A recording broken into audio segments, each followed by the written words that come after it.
জয়গুরু বন্দে পুরুষোত্তমম। পরম পূজ্যপাদ শ্রী শ্রী অবিন দাদা উনি গত 24 জুন তারিখে সৎসঙ্গ অমরধামে বলেছেন ওনার বাবার অর্থাৎ পরম পূজ্যপাদ শ্রী শ্রী আচার্যদেবের দিনলিপি।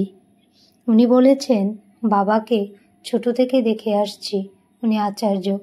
সকালে উঠেন সেই উষাকালে, তারপরে নামজপ ইষ্টবৃত্তি এসব করে তিনি প্রার্থনায় যান। সেখান থেকে আসেন, এসে চাটুকু খেয়ে বসে পড়েন নিজের বইপত্র নিয়ে লেখাপড়া করতে। তারপর বেরিয়ে যান নামের সময়ে আশ্রমের উদ্দেশ্যে। আবার সেখান থেকে 9:30 10টার দিকে বাড়ি ঢোকেন। এক গ্লাস জল খেতে না খেতে ওনার নাটমণ্ডপে বসার সময় হয়ে যায়। শুরু হয়ে যায় নিবেদন শোনা, এদিক ওদিক সকলের কথা শোনা। এসব করতে করতে দুপুর গড়িয়ে যায়। তারপর তিনি উপরে এসে হালকা কিছু খাওয়া দাওয়া করে। এত গোটা দিনের পরে মায়ের সাথে হয়তো তার একবার কথা হয়।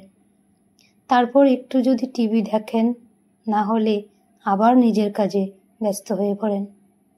এই করতে করতে বিকেল হয়। তারপর আবার প্রার্থনায় যাওয়া। সেখান থেকে এসে 1 কাপ কফি খাওয়ার সময় হতে না হতে আবার নাটমণ্ডপে বসার সময় হয়ে যায়। তারপর রাত 11টায় নাটমণ্ডপ থেকে ফিরে এসে তিনি ঘুমিয়ে যান। কারণ সেই সকালে আবার 3টে 4টে থেকে পুরো দিন চালু হয়। এভাবেই নিজের পুরো জীবনটা সৎসঙ্গের জন্য তিনি দিয়েছেন।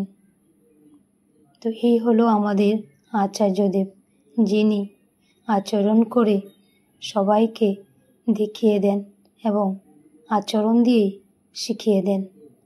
জয়গুরু বন্দে পুরুষোত্তমম।